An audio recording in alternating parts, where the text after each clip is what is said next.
Ako po ngayon ay nag-iisa. Kalaban ko lahat ng SB, kalaban ko si Mayora. Kanina sa kwarto, akala ko papatayin na ako eh. Ngayon, pwede akong patayin dito eh. Ninenervyos na kayo yung driver ko, baka gusto niya na rin mag-resign. Ayaw niya nang dumikit sa akin kasi lahat kaaway ko. Pero nagpapasalamat po ako sa inyo dahil kayo lang po ang kasama ko sa aking puso.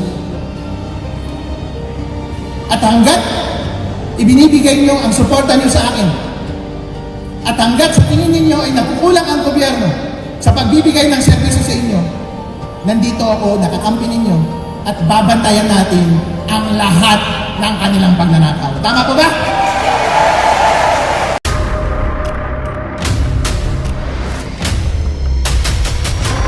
Bago tayo mag-umpisa, baka pwede nyong i-like ang video na to. Malaking bagay ang like sa aming mga content creators. Maraming salamat po.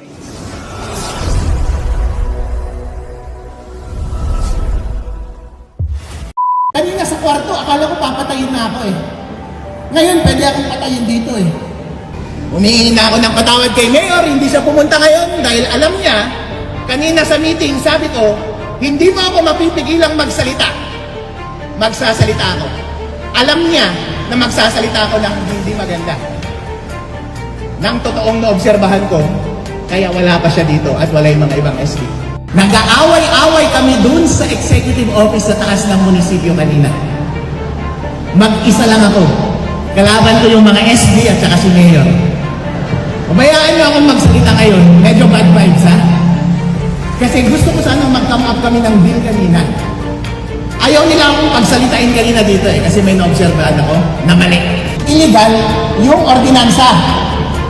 Ibig sabihin, pag illegal yung ordinansa, illegal yung paglabas ng pera sa inyo ngayon. Alam ko po, nabigyan nyo sa akin yung boto ninyo para i-advance ang interest ninyo at hindi para dalhin ang interest ng iilan na nakaupo para sa kanilang pagnanakaw. Isang viral na video ng 1 in a million na Vice Mayor sa Isabela dahil harap-harapang kinumpronta ang ginawang di umano'y korupsyon ng Mayor at mga sangguniang bayan. At bakit Pangulong Bongbong Marcos sasaludo sa taong ito? Magsalita ngayon, medyo bad vibes ha? Kasi gusto ko sana mag-come up kami ng bill kanina. Ayaw nila akong pagsalitain kanina dito eh, kasi may naobserbahan ako na mali. Baka mali. Nung naobserbahan ko yung baka mali, ninervyos. Tinatawag ako kanina kasi tinatawag ko na kahapon pa lang eh. Kasi nalaman ko yung distribution ngayon ng Tobago Financial Assistance. Nalaman ko lang kahapon. Akala ko, i-deliberate namin sa office eh. Excited pa naman ako. Sabi ko, mabibigyan natin ng malaking pera yung Tobago Partners. Kahapon ko lang nalaman. Sabi, tinanong ko, kailan yung ordinance nito? Sabi, before pa daw ako umupo. Kaya madami akong tinawagan kahapon. Dahil meron akong suspetsya na irregular, illegal, yung paglabas ng ordinansa para sa amount ng financial assistance niya ngayon. At hindi ako papayag dun. Kaya,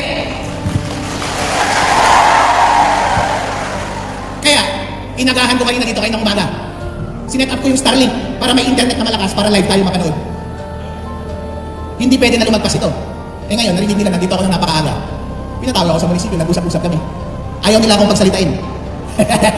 Eh sabi ko, alright, ayaw nila akong pagsalitain pero mag-deal tayo, sabi ko.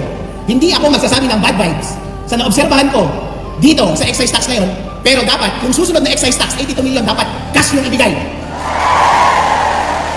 Cold cash. May deal ba? Wala. Wala. Kaya ako nagsasalita ngayon. Ayaw pumayag ng mga SDA. Ayaw din pumayag ni Mayor. Kaya, ikakanta ko na lang. Gusto nyo bang marinig? Gusto natin marinig. Alright. Pasensya na, magsasalita ako ng bad vibes. Pero obligasyon ko yun sa inyo. Humingi na ako ng patawad kay Mayor, hindi siya pumunta ngayon dahil alam niya, kanina sa meeting, sabi ko, hindi mo ako mapipigilang magsalita. Magsasalita ako. Alam niya na magsasalita ako ng hindi maganda. Nang totoong naobserbahan ko, kaya wala pa siya dito at wala yung mga ibang SB. Walang deal, sayang. Hindi sana ako magsasalita kung may 82 million kayo on cash, di ba? Pero ilan naman po nyo ngayon? 21 million lamang. Yee! Magkano ka dektarya yun? Magkano ka dektarya? Mababa, di ba? Di ba ang usapan natin dapat cold cash nung kumpanya, di ba? Ang sarap sana, di ba? Alright. So ito ang kwento niyan. Alright, magtiis kayo mga SB, magtiis kayo mga kasama. Gawin ko lang ang trabaho ko. Noong unang pumunta yung mga tobacco farmers sa aking opisina, merong mga taga-Malalatang at meron din taga-Luna na nagpa-farm. Tinanong nila, sir, naglalabas na ng excise taxes yung Luna, yung mga ibang bayan. Sabi ko, o ano? Kailan tayo maglalabas? So hindi ko alam. Pinatawag ko si May Santos, staff ng SB. Sabi ko, okay lang yung excise taxes natin. Sir, wala pa. Kailan yung huling nailabas? 2021. Yung 2022, natrabaho na ba? Hindi pa. So kapag sinabing hindi pa natrabaho, wala pang ordinansa, hindi ba? Kung hindi pa natrabaho, ibig sabihin hindi pa na-deliberate. Vice Mayor sa Isabela, 1 in a million, harap-harapang sinupalpal ang di umano'y korupsyon ni Mayor at SB. Pangulong Bongbong Marcos, sa saludo raw. 3 oras lang ang nakalipas, isang Vice Mayor mula sa Isabela ang muntik ng mapahamak sa loob mismo ng Executive Office ng munisipyo. Pero teka, bakit? Hindi ito ordinaryong alitan, hindi ito tungkol sa politika. Ito ay tungkol sa 82 milyong piso at kung saan nga ba talaga ito napunta. Pero bago natin pag-usapan yan, alam mo bang may nawawalang dokumento? At kung tama ang hinala ng Vice Mayor, peke ang ordinansa. Sabi niya, akala ko papatayin na ako doon. Bakit? Kasi binangga niya mismo ang mayor. Pero hindi lang yun, pati ang mga sanggunian bayan members. Ang pinag-ugatan, financial assistance daw para sa mga tobacco farmers at dapat daw cash. Pero bakit naging 21 milyong pesos lang ang lumabas? Nasaan ang 61 milyong piso na kulang? At ito pa, may ordinansa raw na basehan ng distribusyon pero nang hingi niya ang kopya, wala, ni isa. Hindi raw na isumite sa probinsya, hindi rin raw na deliver sa sesyon. Kung totoo to, ibig sabihin, illegal ang ginamit na ordinance. Pero teka, may pirma pa rin. Sino ang pumirma? Yung dating konsehal na wala naman sa sesyon. Pero ang mas nakakagulat, may pirma rin ng accountant na pumanaw na. Paano nangyari yun? Sino ang gumawa ng dokumentong ito? At bakit parang minadali ang paglalabas ng 21 milyong piso? Sabi ng Vice Mayor, ayaw nila akong magsalita pero obligasyon ko to sa mga tao. Kinabahan siya, inilive ang kanyang speech at ngayon nag-viral ang kanyang live. Pero hindi pa yan ang twist kasi ang mas matindi, may mga proyekto raw na ginastusan pero wala naman sa aktwal. 30 milyong piso sa kalsada pero lubak pa rin. Milyong piso sa classroom rehab pero sira pa rin ang bubong. Ngayon buong bayan nagtatanong sino ba talaga ang kumita at si Vice Mayor hindi umatras sa harap ng publiko. Binunyag niya ang lahat. Sabi niya walang deal, walang takot. Kung mali ang ordinansa, ibabalik ng COA ang pera. Sabay sabi niya kung mananahimik ako, baka pati konsensya ko makulong. Napagsilbihan kayo sa ganitong paraan. Alam ko po na binigay niyo sa akin yung boto ninyo para i-advance ang interest ninyo at hindi para dalhin ang interest ng iilan na nakaupo para sa kanilang pagnanakaw.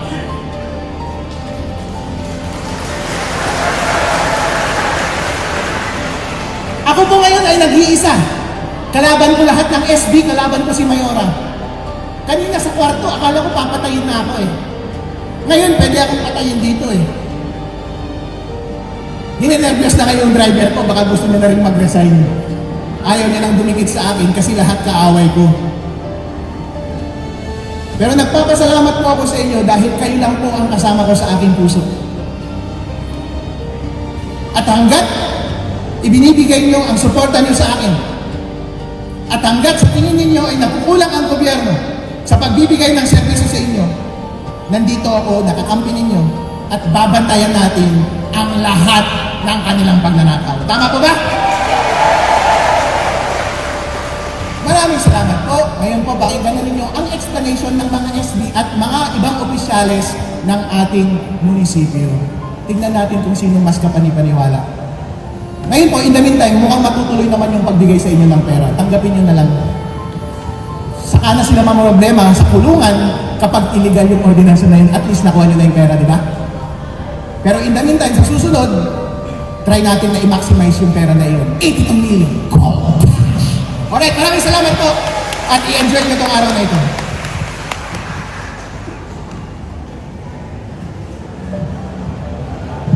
Okay, so maraming salamat sir sa inyo pong magandang mensahe po. Kaya ngayon, trending sa social media ang pangalan niya. Marami ang nagsasabing ito ang totoong lingkod bayan. At sa gitna ng lahat ng yan, makikita nating kung lahat ng opisyal ganyan, siguradong sasaludo si Pangulong Bongbong Marcos. Pero kung totoo ngang may dayaan at kung mapapatunayan sa COA ang peke at nilutong ordinansa, baka hindi lang munisipyo ang mayanig kundi buong Isabela at buong Pilipinas.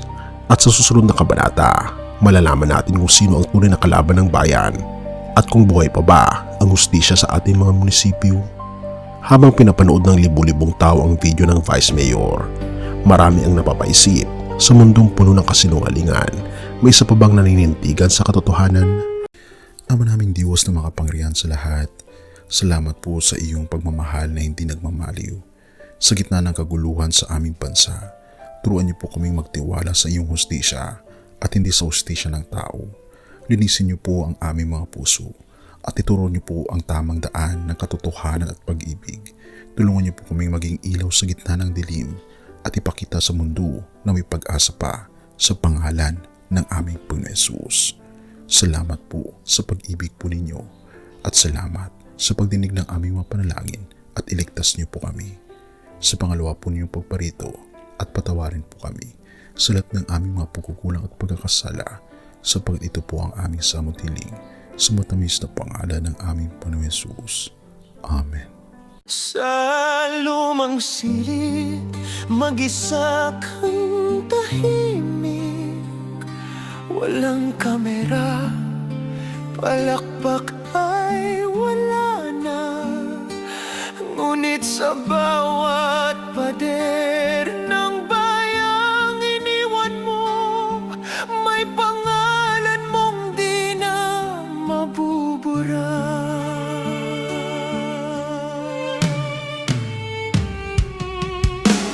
Minsan kang naging balikat ng mahihina, kalaban ng takot, kakampi ng masa.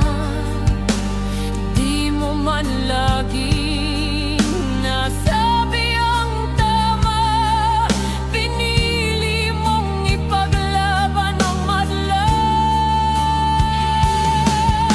Hindi ka sakdal gaya naming lahat, pero tumindi ka nang walang pag-atras. At ngayong pagod ka na, tatay, kami naman ang sasalo ng bawat bigat.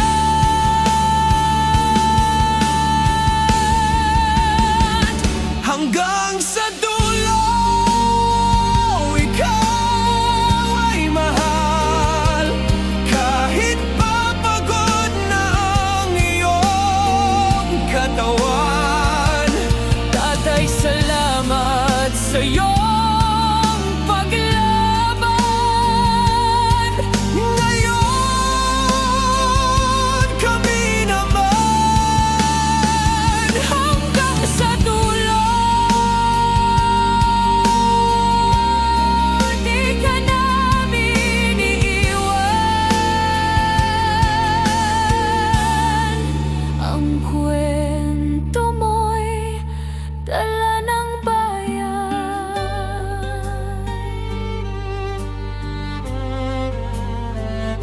Tahimik ka na sa mga batikos, wala nang tugon, wala nang galit, pero sa mata ng mga maralita, naroon pa rin ang tapat mong alaala. Marami mang di nakaintindi, marami pa rin ang di nakakalimot.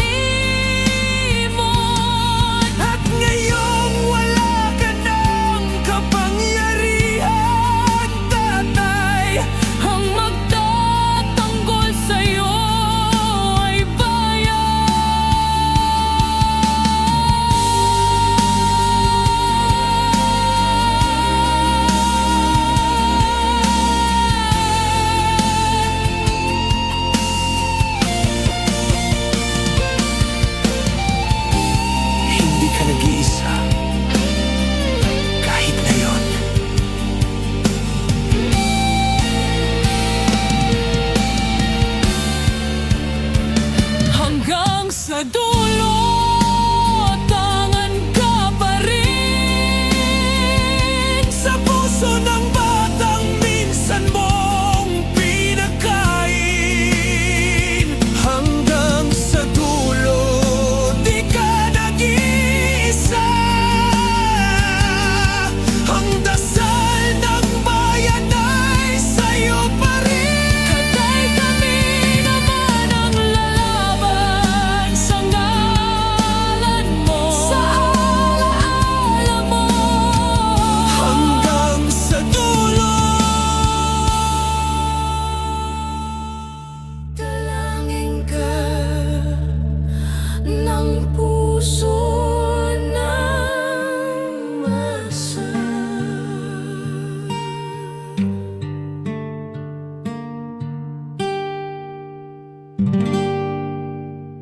At yun na nga mga kababayan, ano na ang masasabi mo? Kung mayroon kayong hinaing at komento patungkol sa balitang ito, please comment down below. Pag-uusapan natin yan sa comment section. At kung nagustuhan nyo ang video, ay huwag kalimutang mag-like at i-share na din para mas marami pang makaalam at umabot ito sa marami sa ating mga kababayan. Maraming salamat po. Mabuti pa ang sardinas, may label. Eh tayo, wala. Oo nga pala. Nay, ito na yung bayad ko sa isa, ano? O, kunin mo yung isa. Isa muna, iyan, no? Tapos, isa pa, di ba? 4 dapat na sardinas, eh. O, yan. 3 na. Pang-4 na sardinas. O, okay na.